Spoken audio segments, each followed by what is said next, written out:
Hi, my name is Kaly, and we're going to talk about safety, why safety is overregulated and drivers are being micromanaged. Safety for a trucking company is kind of like the internal affairs for the police. Their job is to investigate, regulate, mitigate, train, and so much. Trucking companies have a lot of money. They don't want to lose that, money from investors, contracts, and so on. So basically, the trucking company has a safety department. Their only job is to protect the company from itself, and especially from their drivers. Mega companies, they have so many drivers, they cannot be trusted. So what they do is they put on a safety officer, and their job is to protect their company from yourself, basically, because the drivers are the biggest threat on the road, not the office people, not the brokers, not the dispatchers, but the drivers. Why safety became so stringent?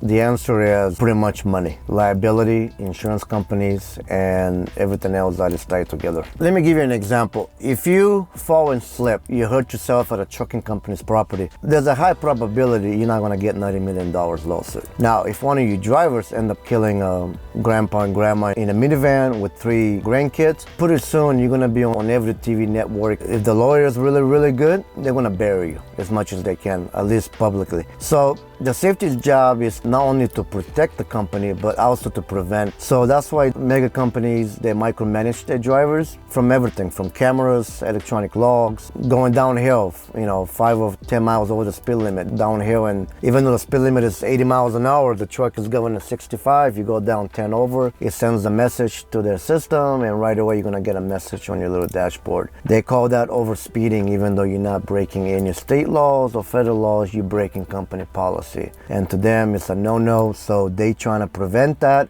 because they assuming, like everybody else, that you're gonna get into a major accident and you're gonna kill somebody. Mega companies, they're treating drivers that have 30 years of experience same way as they're treating somebody that just came out of truck driving school. They don't care.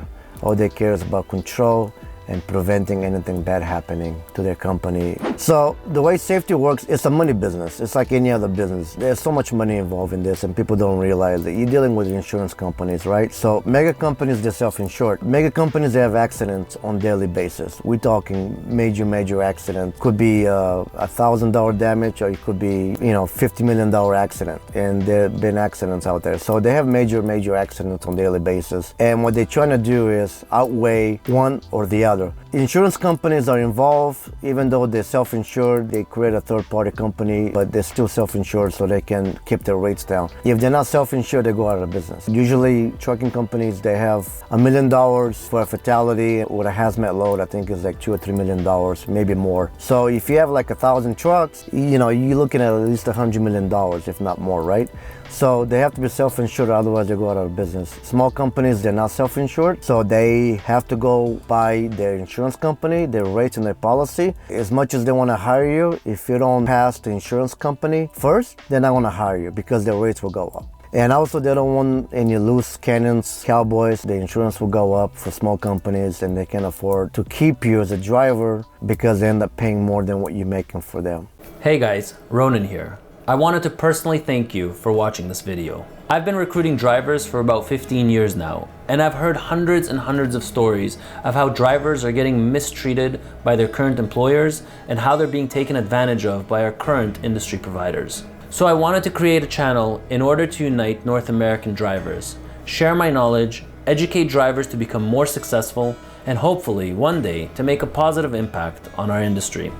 Some concerns that I have in our industry revolve around how drivers are being mistreated by their current employers, safety on the road, parking for drivers, and driver compensation.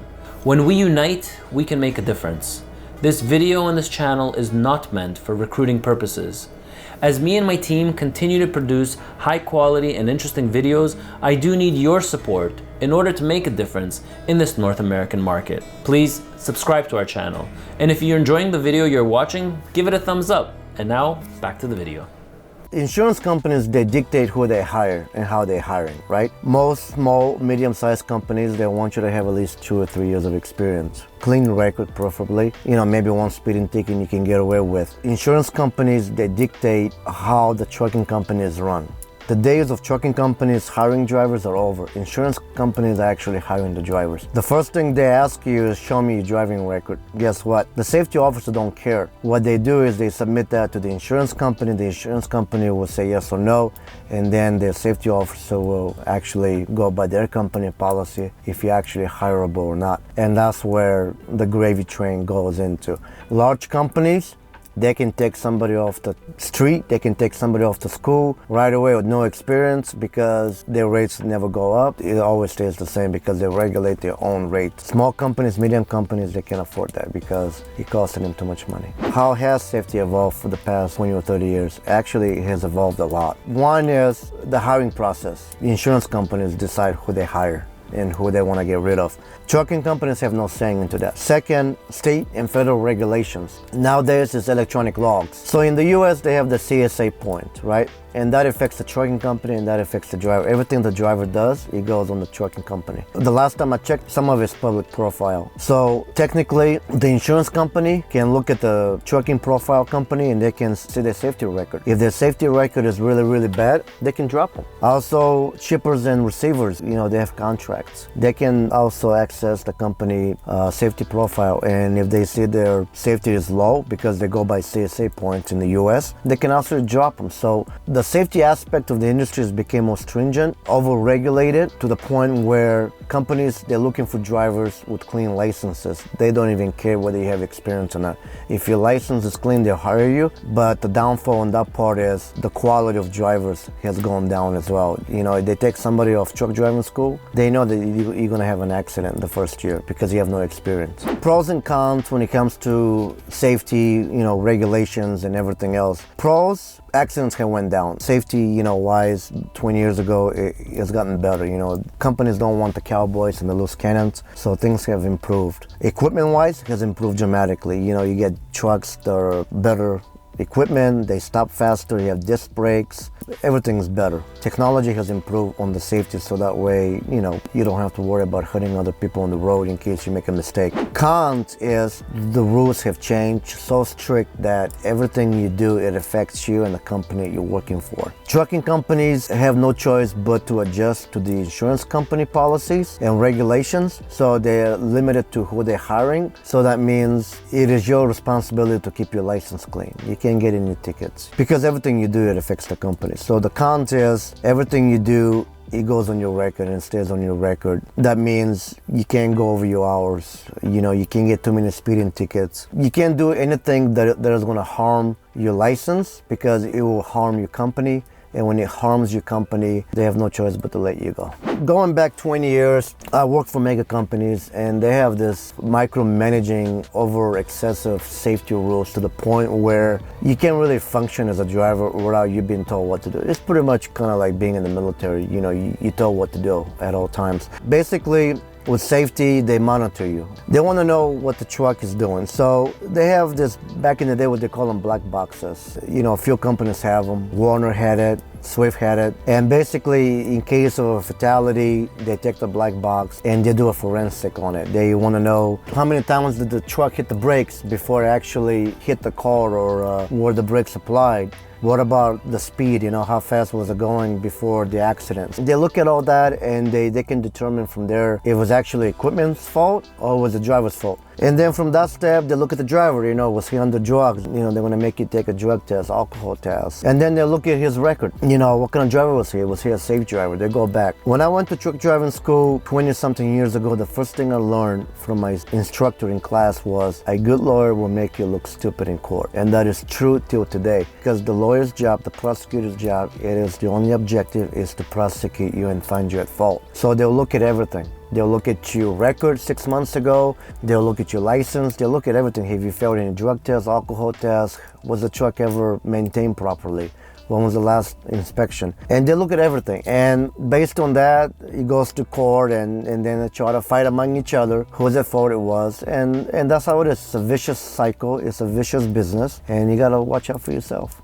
One of the ways I was monitored is they call them overspeed violations, which is the stupidest thing ever. You know, the speed limit is 75, the truck goes 62 miles an hour, and you hit a downhill because everybody does it. And you hit a downhill with a heavy load, you don't want to hit the brakes, you just want to roll the hill down. You know, you're doing 68, 70 miles an hour, suddenly a message comes on your screen. Speed violation, over 10 seconds long. And then you get a phone call from dispatch. Also, when I worked for Challenger, they have this technology to where if you're taking the right turn too fast, you let them know, and they have a camera and it records it. And then based on safety determination, which that is another BS, they can say, well, maybe you're going too fast, or maybe you took the turn too fast, whatever. They're only going by numbers and images. Again, they're not there with you. They don't know what happened. They're only going by what they see. So that's one way drivers being monitored, because drivers can't be trusted anymore, right? And they're trying to keep the insurance rates low. So they're trying to put all this technology for the sake of the insurance company, because the insurance company wants it, because they don't want to pay for fatalities. So they figure if they can prevent it by micromanaging drivers, they can save the company, and the insurance company can save $90 million, like what happened with Warner. What I see in the future, in the next, I'd say 10 or 20 years, there's going to be a dramatic change. So they're coming up with this technology with self-driving trucks. So what's going to happen is mega companies, they want to eliminate fatalities and risk, because everything is tied to money and insurance and liability. When you put a driver in the driver's seat, you're going to have liability involved. Whether it's 10% or 90%, you're going to have that. And basically, mega companies, they want to take that off their equation. They want to remove liability. By doing that, they putting self-driving trucks. In the beginning, they're going to have a driver behind the seat just to make sure that, you know, the system doesn't crash or fail. So he's going to be there. And that's going to be there for a while. Until the technology becomes foolproof, they're going to eliminate the driver error factor, and pretty much they will put self-driving trucks as a relay. They have this relay drivers that works for UPS, FedEx. Basically, they run the interstate, doubles and triples, and they have this big parking lot off the interstate. So they're going to start putting that there more likely in the beginning until the system is stable and it doesn't crash. And then maybe 20 or 30 years down the road, the system will be foolproof to the point where they're going to have self-driving trucks in the city. But that's going to be a long time. But in the beginning, it will be just on the highway. It will prevent driver error. However, if the system fails and the truck kills somebody, who do they sue? Who do they blame? The manufacturer, or do they blame the trucking company? Because the truck is theirs, but they didn't design it. It was the manufacturer that designed it. So it'll be interesting to see what's going to happen in the next, I'll say 30 years. But right now they're trying to eliminate driver error factor. And that's why they're coming up with this technology of self-driving trucks, because apparently